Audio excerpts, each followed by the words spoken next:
Okay, here we are. We have a Mariana. Hello, Mariana.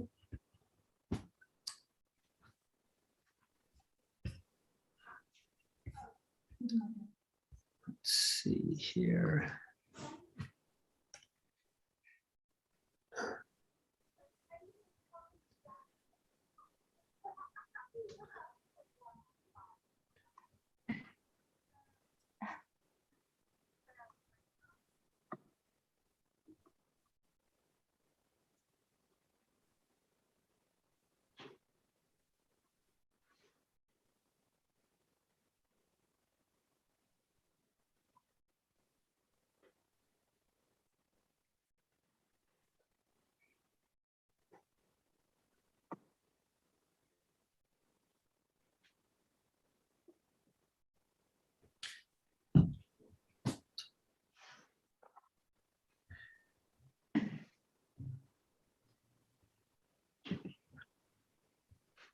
Oh.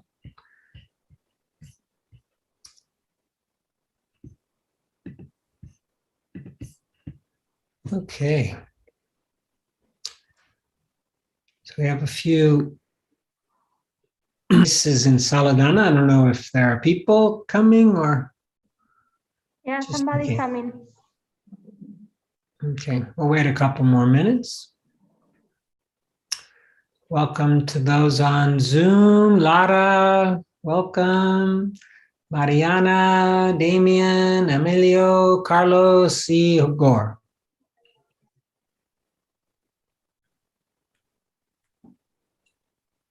I'm hoping I will have no internet problems today. I'm literally only about 6 feet from the router. So, oh, you guys don't think in feet, 2 meters from the router.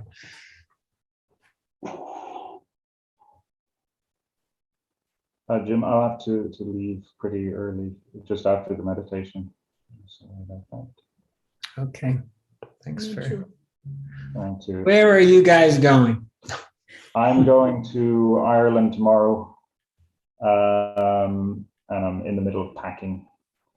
So I'm trying to, I need this to relax right now, calm down. But yeah, gonna have to duck out pretty early.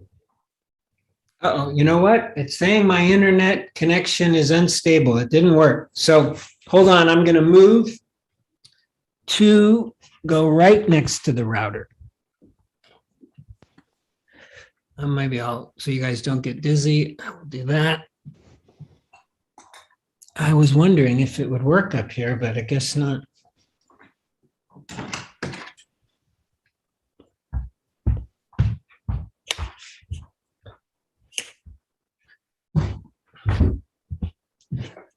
One would think in the land of Silicon Valley, the internet would work.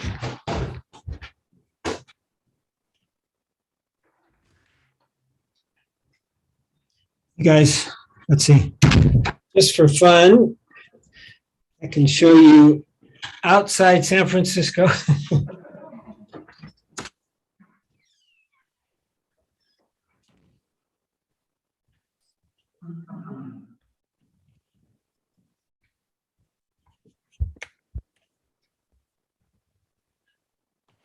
Not what I wanted to do, but I want this thing to work. That's even weirder. It shows like less bars even sitting here.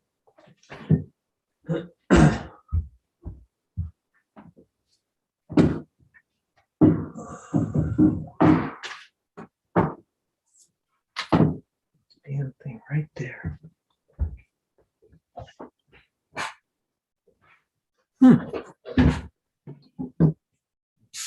I need a tech person to explain me how this works. Maybe that's better.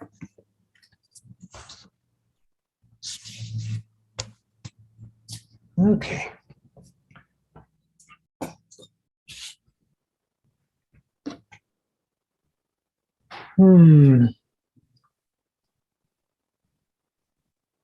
Yeah, I think that's at least more stable. I'm in what used to be a barn when this place was built. No longer, we no longer have horses down here, but. So what I thought before we start meditating, I was just going to go over real quickly the Buddha's instructions on the first 4 steps of the Anapanasati, mindfulness of in and out breathing. And I thought I would just take it right from Joseph Goldstein's book. Whoops. Let's see. I want to share it with you guys so you can see it. Where is Kindle? Here it is. So, ways to develop calm. Oh, wait, no, that's not it. Mindfulness of breathing. I'm sorry. So, this section that's blue, first, breathing in and out. One knows one is breathing in and out. That's the first step. Second, breathing in long or short breaths. One knows one is breathing in long or short breaths. And there the interpretation really is any variation of your breath, we know it. Long, short, deep, shallow, fast, slow, like that. Third, one trains. So here where we won't just observe, but we'll actually be a little bit active. One trains breathing in and out, experiencing the whole body.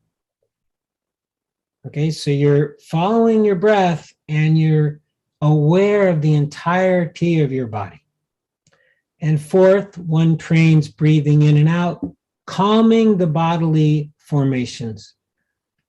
So we're just using the breath ever so gently to calm the body.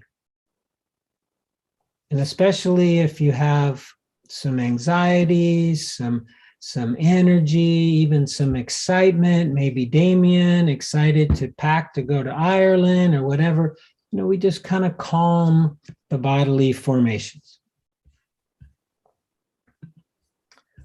So hopefully that was clear and so useful, and it's right there in the suttas, in the Buddha's teachings. So any questions? Maybe I'll move this to gallery, see everybody. Welcome, Javier. I see you joined us.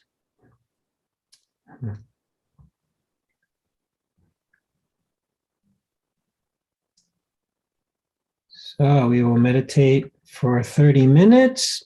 And again, at about the 20-minute mark, I'm going to put in the Vipassana instructions, or a version of the Vipassana instructions.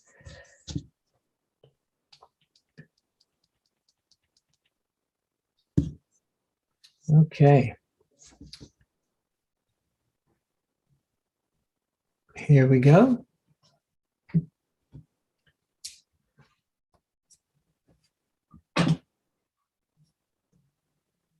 So, finding your comfortable, stable posture.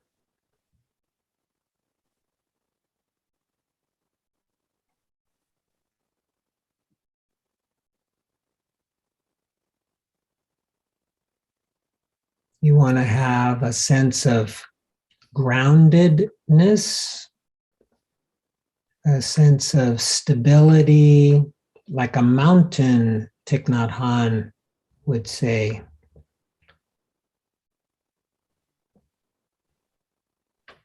So you can even move around a little bit if you need to really establish yourself in a stable, comfortable way. Your back hopefully straight, the back of your neck open by tilting your head ever so slightly forward.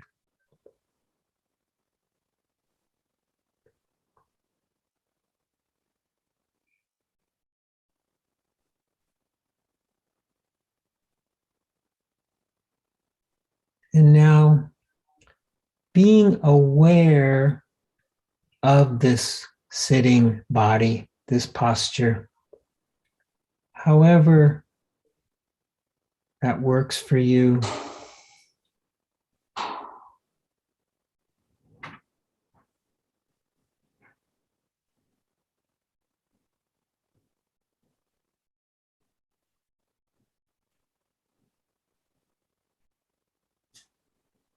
So maybe you can feel your whole body at once by just wrapping your attention around your body as if we could. Are we feeling the posture itself? Or maybe you scan your body for bodily sensations.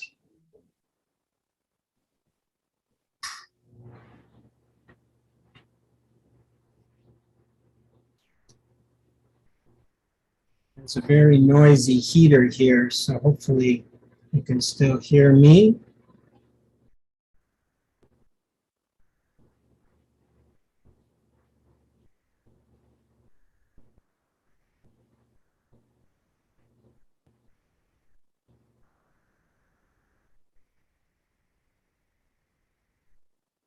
So if the body doesn't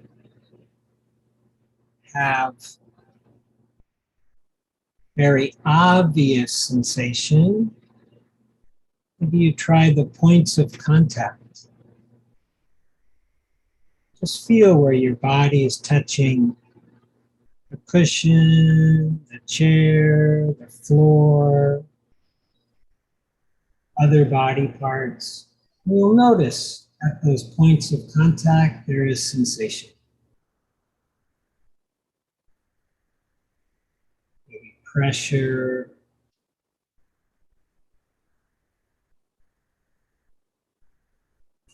sense of touch.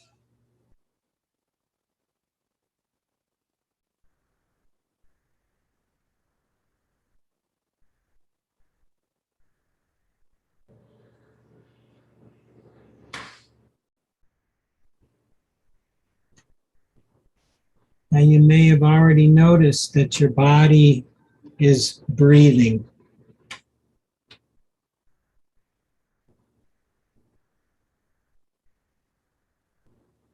You have noticed the belly or the chest moving, sensation at the nostrils, at the upper lip.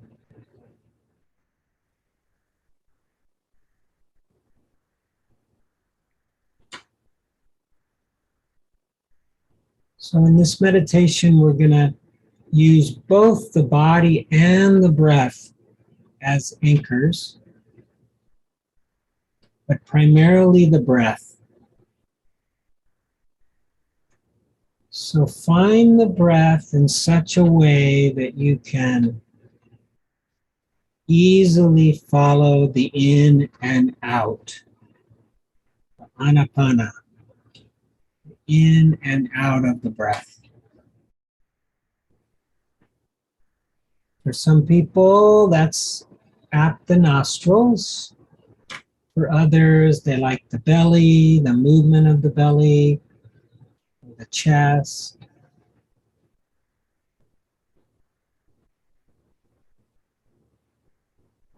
Wherever it's easy for you and maybe even a bit pleasant. You don't want to fight with it at all.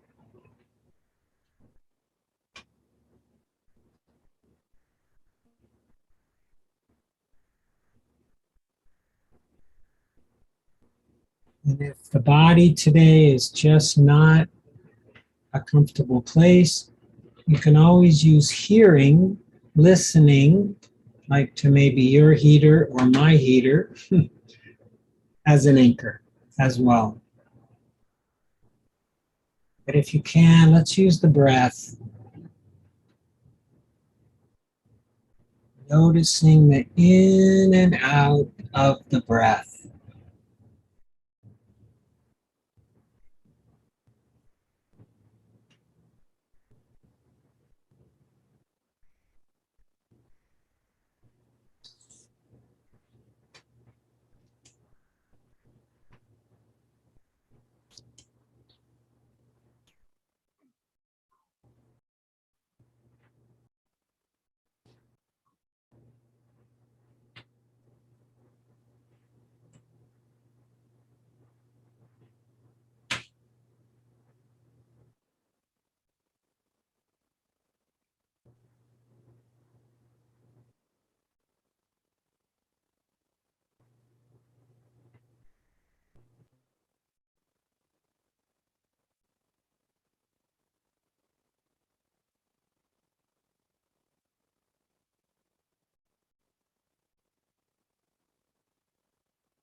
Now you might notice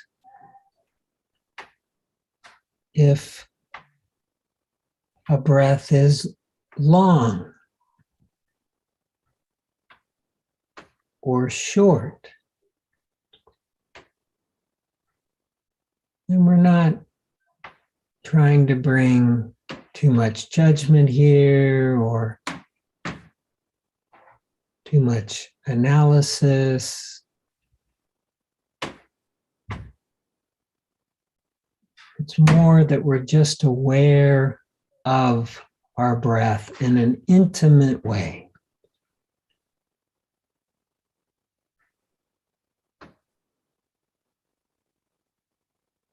So by whatever standard you might have for a long or a short breath, you can just notice how your breath may fit into that standard.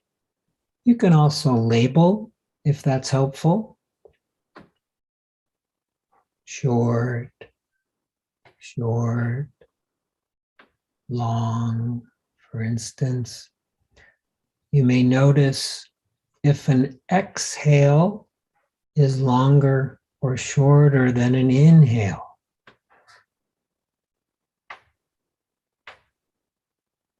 Not making anything up about it.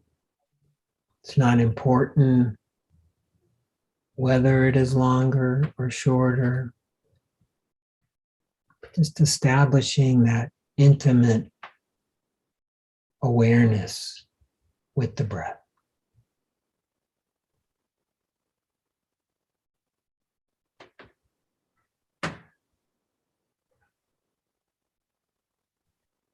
If a single part of the body is too intense, maybe you just follow the rhythm of the breath throughout the entire body.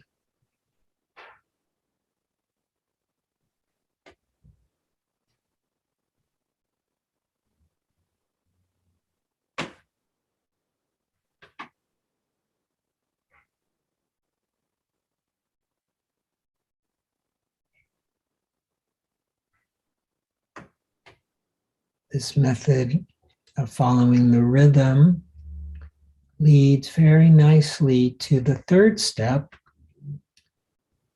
which is experiencing the breath throughout the body.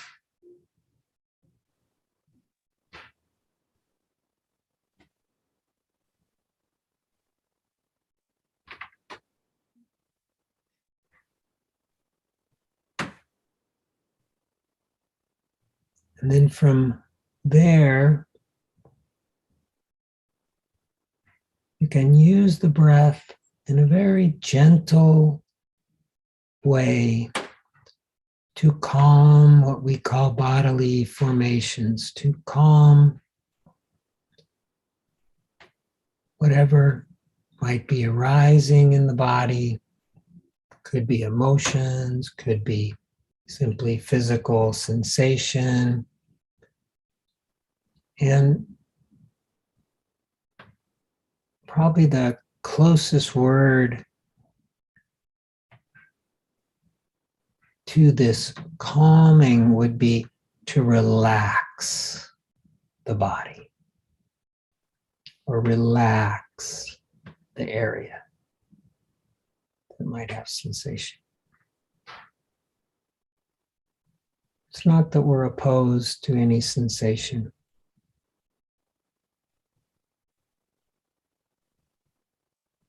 It's simply to establish the tranquility, the calm, the stillness that comes in this factor of the 7 factors of awakening. The passaddhi, the tranquility, the calm.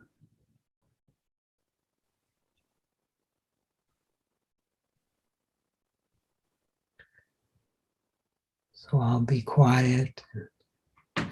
We can practice together.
If at any stage or step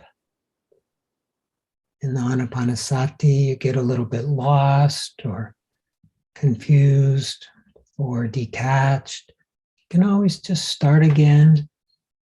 Anytime we can start again, just go back to noticing the in and out of the breath.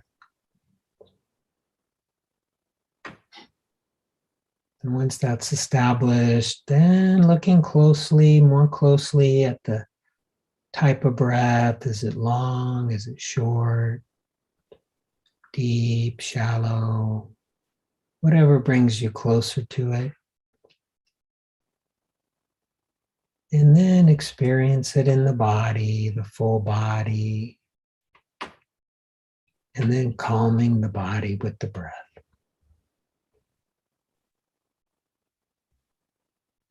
As we get further along, it may cause a little bit of sleepiness, especially if you're tired. So then just stay with the first or second step of just following the breath more closely.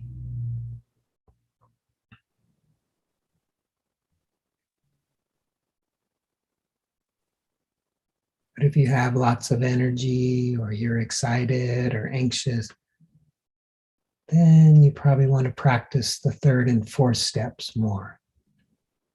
The whole body breathing, calming the bodily formations.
So if your mind is a little more centered, a little more calm, if you're experiencing some calm, and you want to practice vipassana, simply allow whatever arises to be your anchor. And just notice whatever that is. And if your mind wanders, if that becomes too confusing, you can always come back to the anapanasati. You can come back to the breath. The breath is always there for you. But if you are doing the vipassana, we keep in mind the impermanence, the temporary nature of all phenomena. We want to see this for ourselves. And if you want to just continue with the 4 steps of the in and out breathing, that also is perfectly fine.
So very good.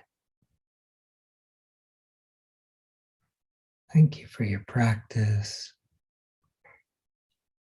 So let's finish up by coming back to the body.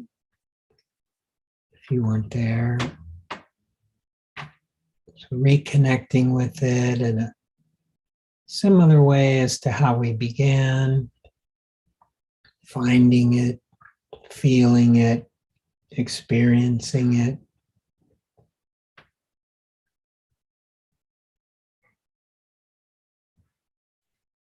Maybe capturing the whole body, the posture in your attention, in your field of awareness.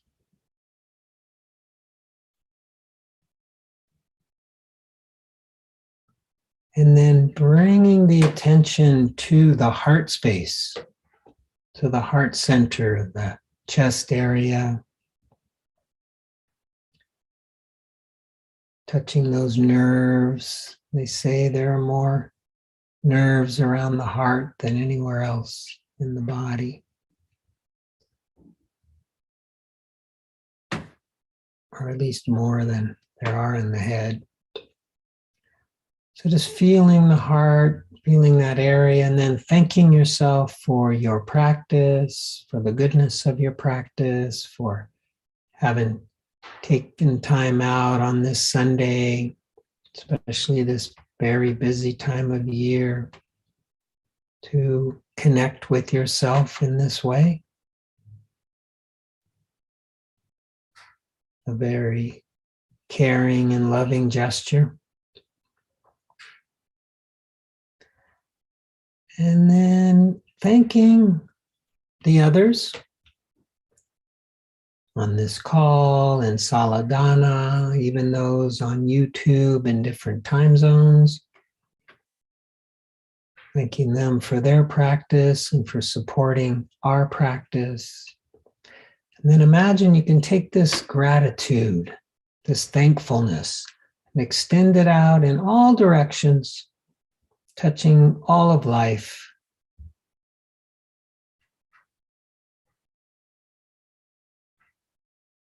And when you hear the sound of the bell, which I admit might be a little tinny, just noticing what comes up for you.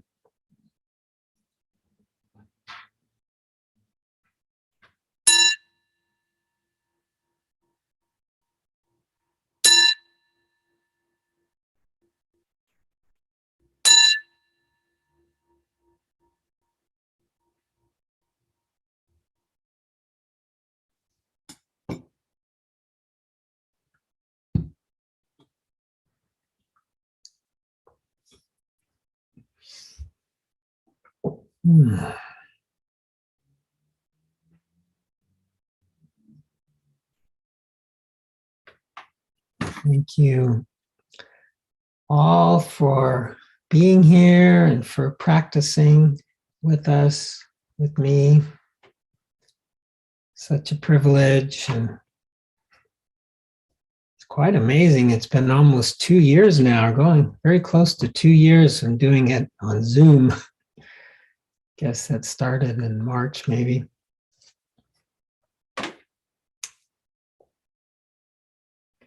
So right now I'm in, basically what I use is my office in my San Francisco house. And it's a big open space with an old warehouse heater. And without that heater, it gets really cold here. In fact, let me just, and it's funny, there was a funny saying, a quote by probably one of the more insightful American writers named Mark Twain. That was his pen name. He said the coldest winter he ever spent was a summer in San Francisco. It's not summertime right now, but I'll tell you when it's, like I'm trying to see right now, it's 7 here, but 7 in San Francisco feels like 2 in Madrid. I mean, it's just a different kind of cold. Maybe because it's more moist, it's close to the sea. Let's see, how cold are you guys in Madrid? According, 9. Oh, you guys are balmy. 9 degrees. Yeah. So anyways, that heater is bye, Damien. Have a good trip. Bon viaje. See you soon.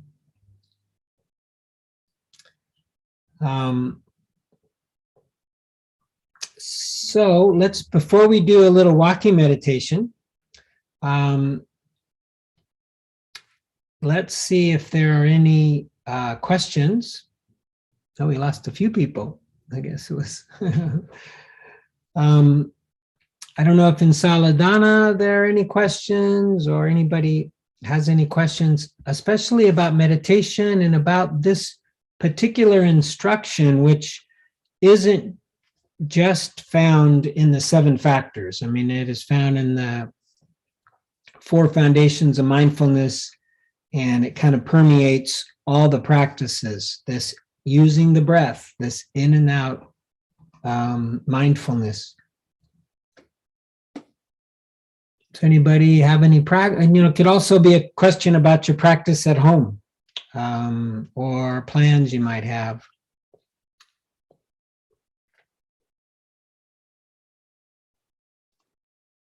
I had a question, Jim, on Yes. Goldstein's that the 4 steps that you read out before the practice started. Mm-hmm.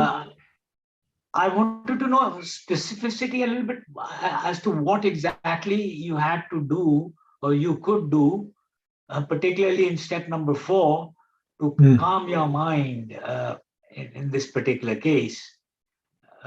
If there anything that he says beyond what he said, or you could add. Well, yeah, okay.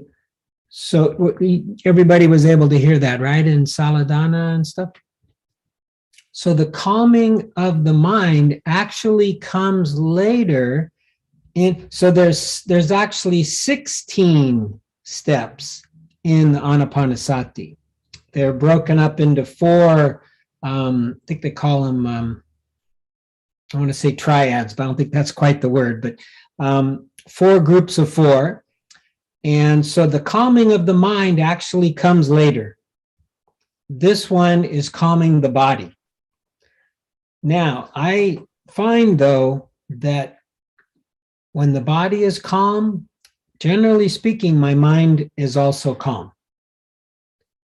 And when my body is agitated, or if my body is feeling some fear, feeling some shame even, or even, excitement, whatever it is, my mind often is responding. And the reverse is also true. When the mind is going, that's a great, with the tail in the background, Lara, that's cute. When the mind is going, this can also, and does in fact, create bodily sensation. But we can calm the mind most of the time, and I'm talking like 99% of the time, by calming the body.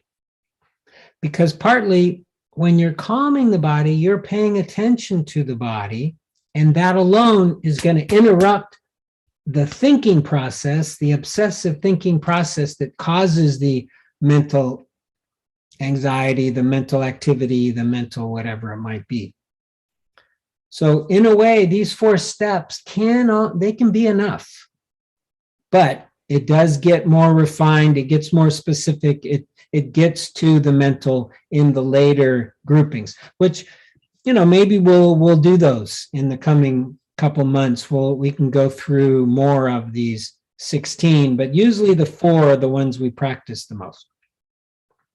Okay, thank you. And we go, actually, I don't have it up. I was thinking I could just point you to it quite well, but if you just, put in Google Anapanasati, you'll get all 16 of them. In fact, just because I don't like to mislead or forget things, I'm just going to check real quickly what they call that.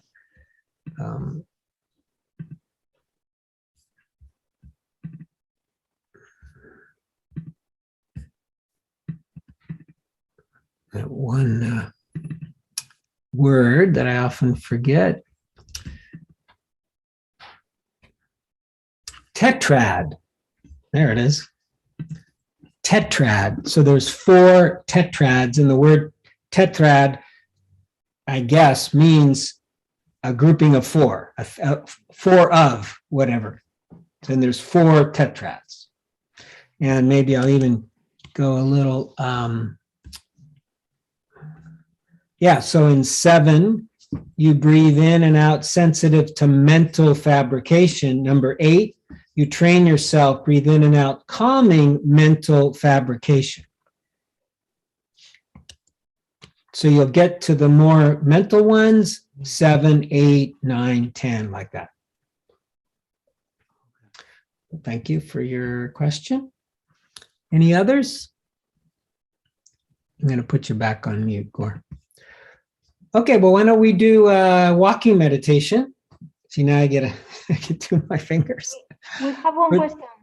Yes, please, Alicia. Habla alto, yo creo que se oye. So today I had anger coming to me during my meditation, and this has always been a very difficult feeling for me to manage when I'm meditating. And one technique that Bhante Bodhidharma taught me is to try to feel that anger into the body and to breathe out that anger. And when I've been with that anger for a while, I can try to visualize and feel that anger in the center of my heart with like a flame that burns it out. This is something that has worked for me today, but I don't know if you have any other advice about how we can manage anger, the feeling of anger while meditating. Was everybody, those of you on Zoom were able to hear the question, right? And I assume in Saladana you could hear the question. So the first part of that is basically what I do. When I catch myself, and sometimes I don't, but when I do, I just feel it, right?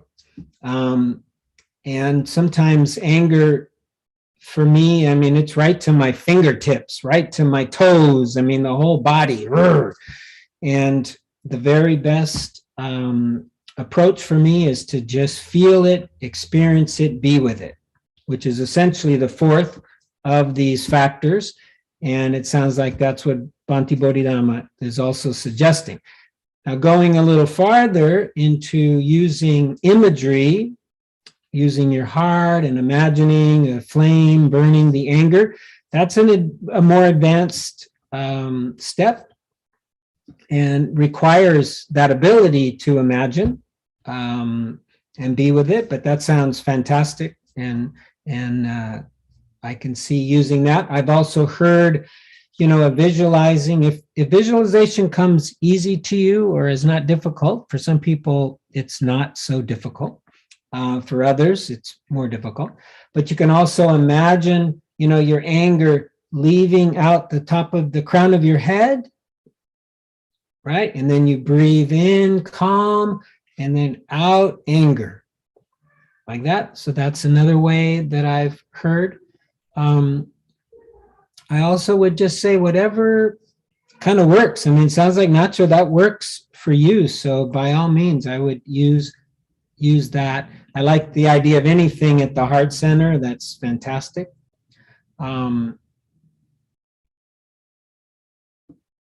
Sometimes, our wholesome use of words can be helpful, where we could just say calm or quiet or tranquilo,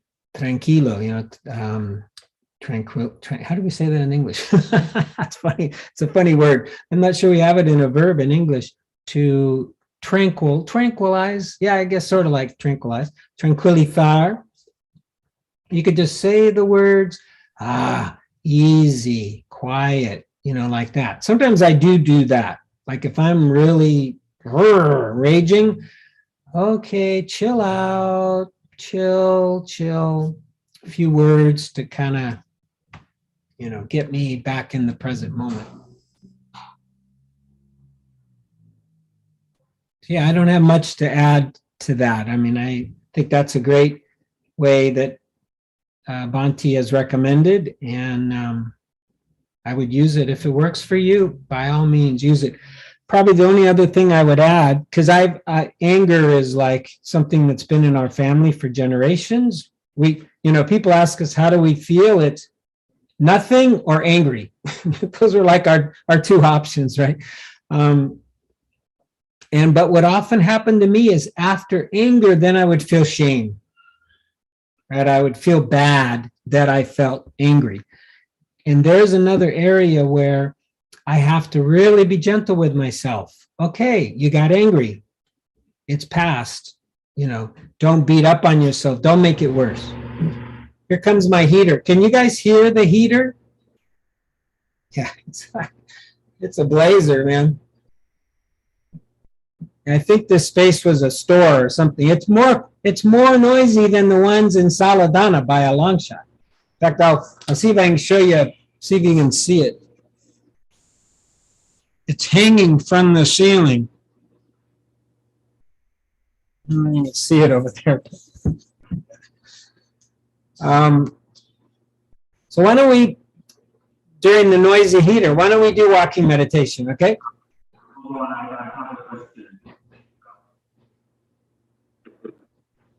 So we'll do it for about 6 minutes, maybe 7, and just be mindful of your walking, right? When you're walking, know you're walking. When you're stepping, know you're stepping. When you're turning, know you're turning. That's essentially the instructions. Okay, I'm going to walk to you.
Mm.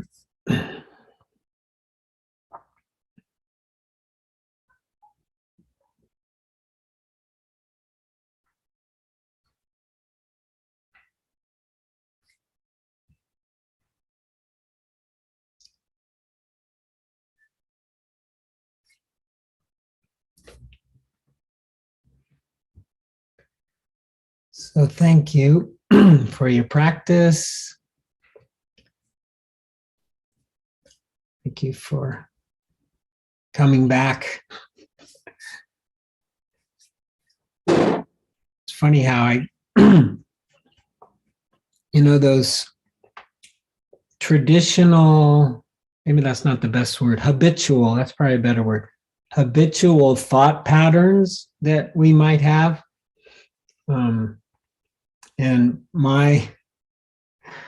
one of my habitual thought patterns is that people will leave and they never will come back. They'll just keep right on going. Form of like abandonment, I guess. So I'm always happy when you guys haven't left. You're still here. Although some of you have left. But so I just wanted to make sure, Nacho, did I address your question adequately? You can just give me a thumbs up or, okay, good. May I ask you a question? Oh, yes. Jesus, please. So, Bye, Javier. Okay. you- Go ahead. You were speaking about how shame was like an issue with you. I think I find it's kind of probably like the core issue with me. I mean, you mentioned once like engaging like the body helps like with managing shame. I mean, it's something like you mentioned. Like, wondering if you could like clarify that once again. When you get like trapped in those loops, and it's like shame against shame. It's kind of like there's no winner. Like there's no way of like stepping out of a loop. I mean, it's like doing some bodily kind of practice useful. Okay, I wasn't able to hear everything, but I'll just repeat what I did hear and let's see if I got it right. So your question is about shame, and it sounded like how to, I'll use my word, work with shame. And then I thought I heard something about shame with shame, working with shame or something. I didn't quite get that.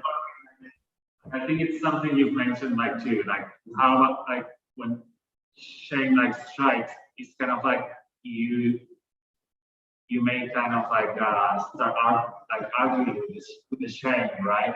I'm saying kind of like, no, but that's not true, that's not right, and it's kind of like you're feeding kind of like that kind of pattern, So it feels Okay. like, Yeah, working with shame with wholesome words. Okay, so I hopefully those of you remaining on Zoom, heard that, but how to work with shame. And so this has been a long process for me, right?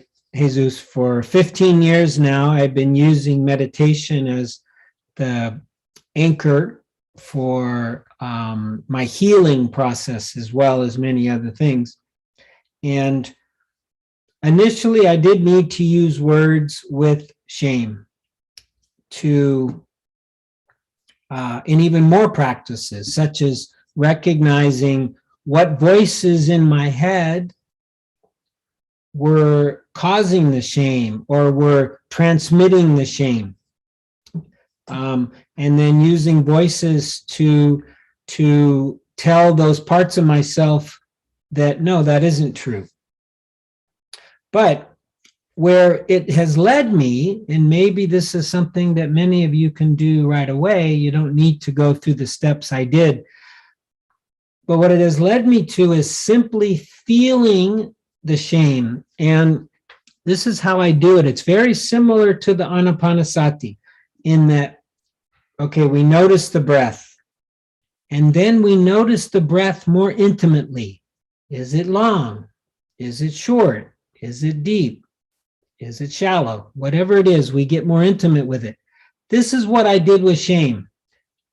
I started to understand that my shame usually it was in my belly.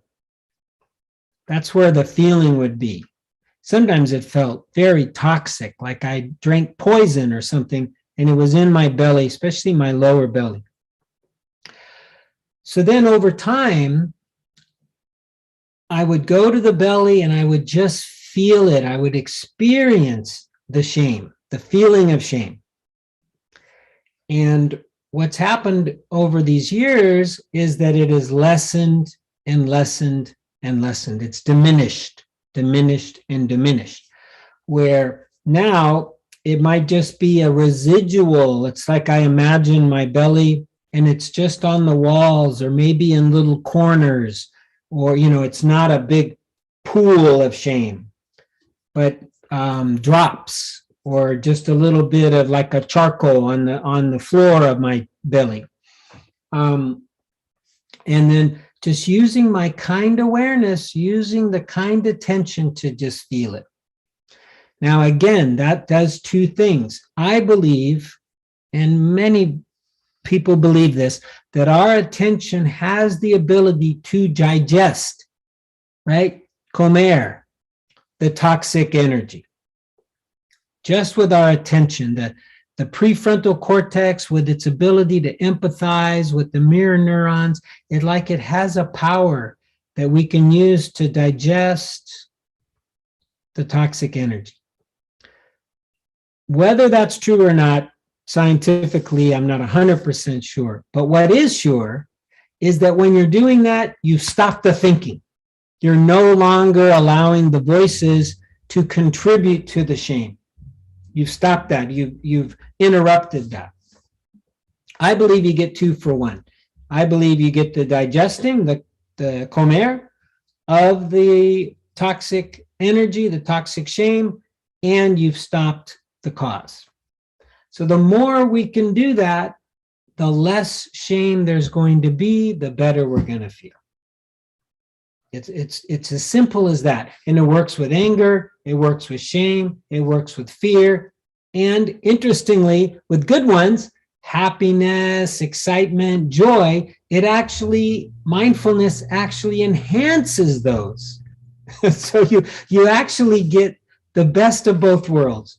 It has the power to reduce the unwholesome and to increase the wholesome. It's just like this amazing super quality, right? Marvel movies should do one on mindfulness. It could be the superhero. So I hope that answered your question. I couldn't hear all your words, but probably no matter what you would have said, I'd probably say the same thing. Just try to be with it as best you can. Just as a quick follow-up, if somebody is trying to focus on fear and anxiety, how would you go about finding which body part would be that associated with? Yeah, well, you'll find it over time, but I can tell you that fear generally is going to be up here in the chest, right? Embarrassment, which is different than shame, but embarrassment will tend to be more up in the face, like the face might get red, or some people get it in the neck. So there have been studies, as to where we can feel certain feelings.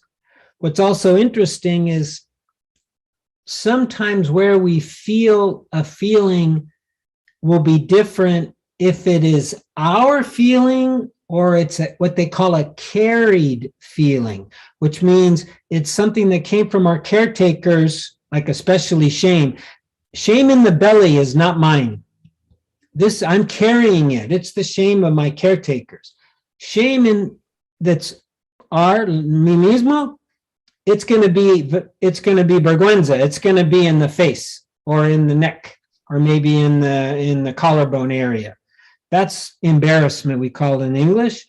That's okay. I did something dumb. I feel embarrassed. It'll probably be up here. But shame is vergüenza. There's not a different word that I know of in Spanish, but it is, embarrassment is I did something stupid, or dumb, and I feel embarrassed. Shame is I am stupid, I am dumb, I am bad. It's an identification that I am a bad person, so you feel it in a different place.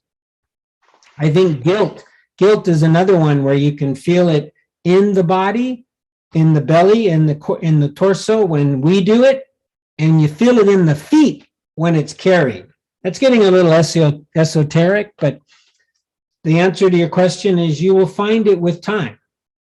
But generally speaking, fear is going to be here. And this is one reason why we, we'll kind of breathe rapidly with fear, is because the energy is up in the chest, in the lung area. So just with practice, you start to figure out where things are. And, and don't worry where they are, really. Just if they're alive, you'll be able to find them. You'll be able to feel them, right? And then over time, we get to that fourth factor, really, where we're able to calm the whole body at once. When stuff's really intense, shame, guilt, fear, it's going to be somewhat localized. It's going to be in one area, and it's going to be intense. So if it's too intense, don't try to feel it all at once. Maybe just feel around it, right? Until you can start to digest it. And as you digest it, same as food, it starts to diminish, get smaller. But where we hopefully end up is we can actually put our attention on the whole body, and we can hold everything at once, because nothing is so strong, so powerful, so painful that we can't do that. And then we can start to digest them as they come up. And then now we're starting to live in the flow of life, the flow of experience, the flow of whatever arises. And that's where we want to be. We're just going with it. And it's all held in this container that we live in, but our attention is strong enough, the mental muscle is strong enough, the mindfulness is strong enough to just discharge everything as it arises, the good and the bad. Hopefully that was helpful. We don't have too much more time, but I did kind of want to finish up on the tranquility factor. Why don't we give it a go? I'm going to share screen with you guys. I did push share screen, right? So not that. Let's see. Do you guys see blue now? Can you see the Kindle? Okay. So that's what we looked at before. Just I decided in the blue are quotes of the Buddha as we understand it, and the yellow are either Goldstein or other teachers, just to kind of distinguish. So this is Sayadaw Ledi right here. Ledi Sayadaw. He was a Burmese monk. So I think I mentioned this last week. Every breath occurring within the body must be experienced in its entirety. So we try to follow the whole breath. That's on the third step. And then in the fourth stage, the coarse or rough breaths must be calmed down and allayed by degrees, making them more and more gentle and delicate until ultimately the stage is reached when one thinks that one's out-breaths and in-breaths have entirely disappeared.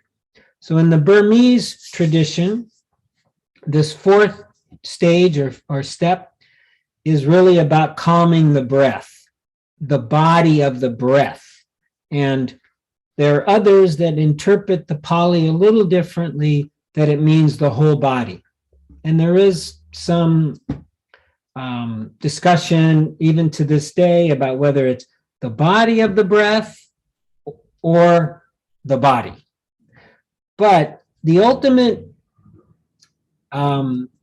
result is more or less the same. If you really calm that breath such that it seems like it's disappeared, your body will also be calm. It will be impossible for your body to be, shaken and baking and excited or whatever, and the breath to almost disappear. They go hand in hand.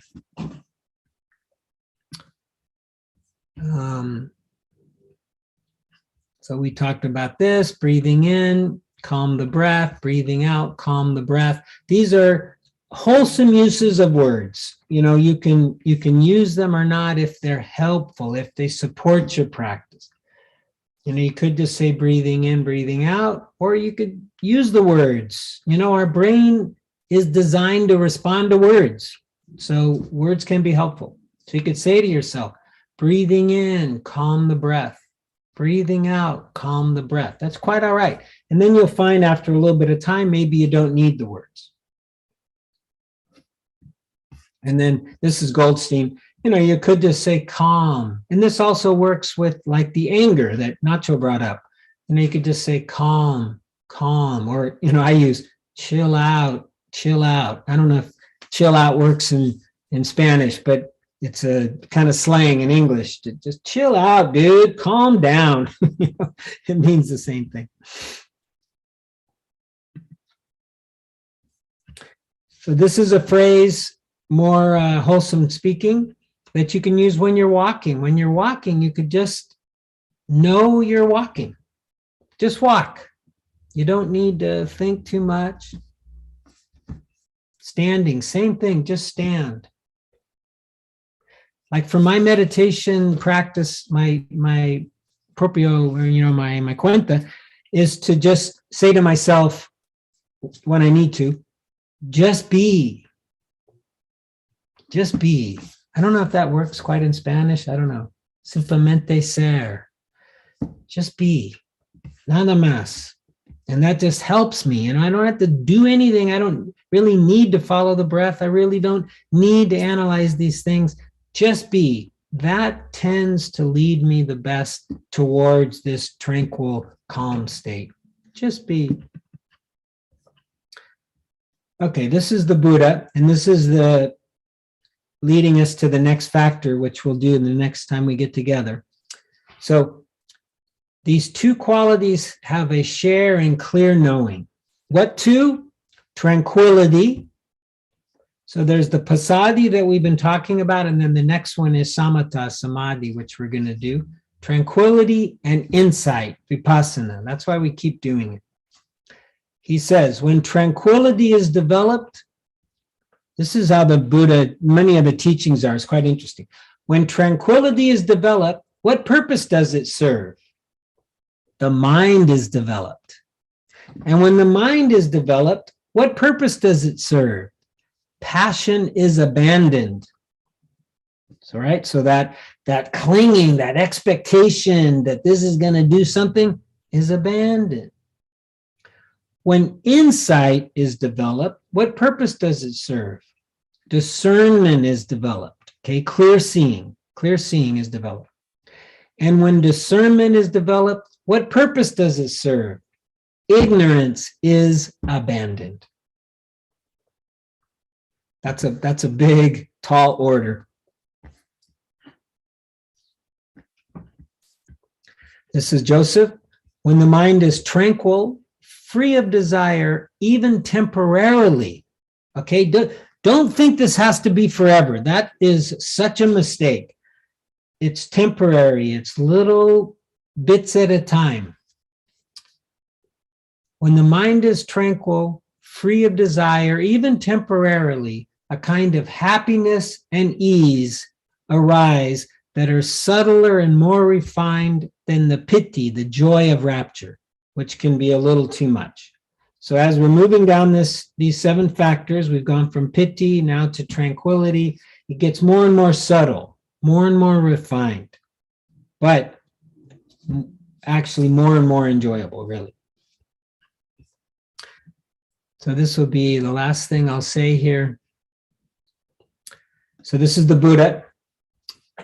And this is actually Ananda, this is his assistant asking him, and what, Venerable One, is the reward and blessing of tranquility?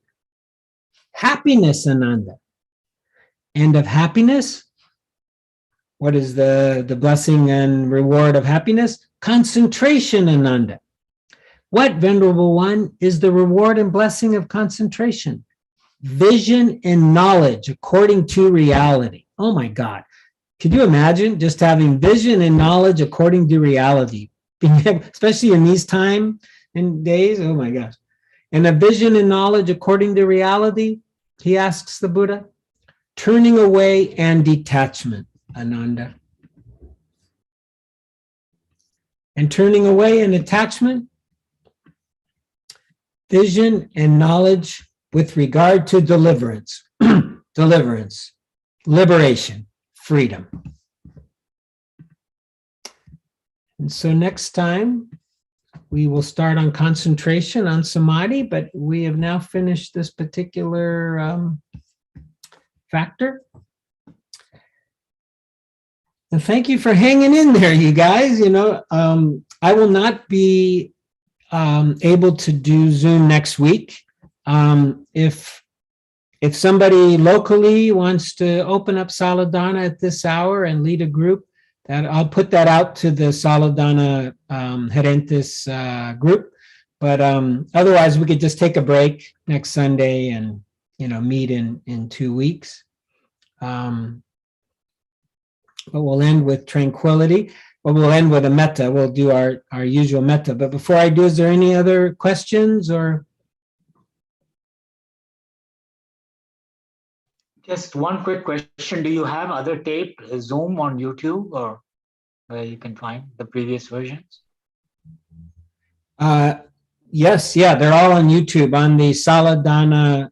I think they call them not chapter. What are they called on YouTube? Channels. Yeah. If you go to the Saladana channel on YouTube, you will see the prior ones. Yeah. Okay. But Gore, honestly, there are people that can talk about this much better than me. So, you know, you might open the exploration to other teachers, like Joseph Goldstein would be the best. All of his stuff can be found online. I think he's the best. But thank you for saying that. So why don't we end with a little metta meditation?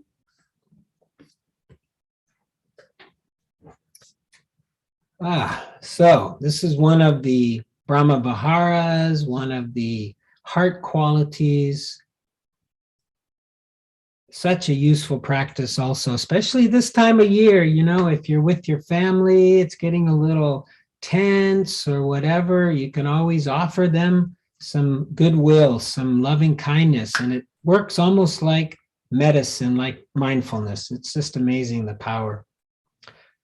So we're going to do 4 little groups, ourself, we'll do our Sangha, a difficult person, and then all beings. So I'm going to offer some phrases, and you can repeat them to yourself. May I be happy.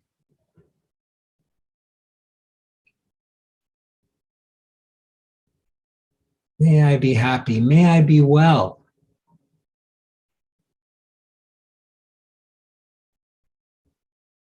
May I be safe.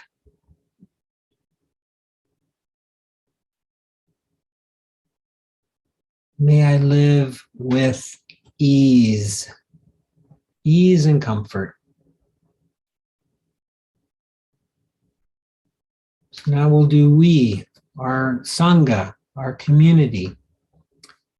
May we be happy. May we be well. May we be safe. May we live with ease and comfort. And now the difficult person. Maybe somebody you might be encountering in these holiday days ahead. We try to imagine this person, this being here in front of us. May you be happy.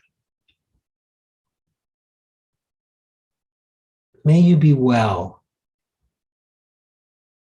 May you be safe. May you live with ease and comfort. And now all beings, in all directions, without exception, may all beings be happy. May all beings be well. May all beings be safe. May all beings live with ease. And then finally, in the tradition of renunciation, of generosity, of giving, let's offer up the fruit of our practice today, our Sangha, the teachings, our Buddha nature. Offer these up to the benefit of all beings. May all beings be happy and peaceful, healthy and strong, safe and protected. May all beings be free from suffering and the causes of suffering, free from war and violence, discrimination, racism, and coronavirus in all its forms. And may all beings find their factors, find their path, find their steps towards liberation, towards freedom. May all beings be free.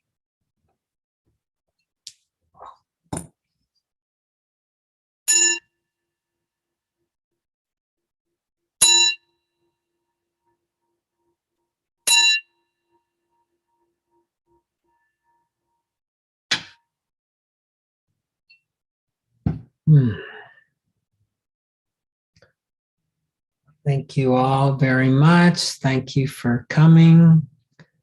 Happy New Year and Feliz Navidad if you practice that. Just a small couple words. First about dana. As most of you know, we practice at Saladana and everything connected with Saladana in the spirit of generosity. So we're trying something different, although it's a tradition that's been going on for more than 2,000 years, of offering things freely without any charge, in this expression of dana, this expression of generosity or giving. And you also can do the same. Saladana does have expenses, and a lot of teachers actually, of course, have expenses as well. So you could give financially. There's a box in Saladana in the entrada where you could leave something, whatever touches you. You can also give by transfer straight to the Dhanasati bank account, and you can also give to BISM, which actually is going to my account, but my account is connected to that one, and then I can put it in. That's also, we're just practicing that. We might have to take advantage of that. A lot of people seem to like BISM. You can find it on our website. Donativo has that information. It should be on the bulletin board as well. And everything and anything is appreciated. And like I said, next week I will not be here, but if anybody, just check the website and Meetup, of course. And if something does emerge, then there will be something in person on Sunday. But if not, I'll be back in 2 weeks. Nacho, do you have any announcements or you're good? Okay. I also want to thank Alicia for being our Technica hoy. That's so critical. I mean, really, it's without you. Thank you so much. That's nothing. Okay. Well, anyways, thank you all. And if you want to say hi and bye, and I'll see you guys in the following year. Happy holidays, everyone. Thank you. Thank you. Happy holidays. Thank you.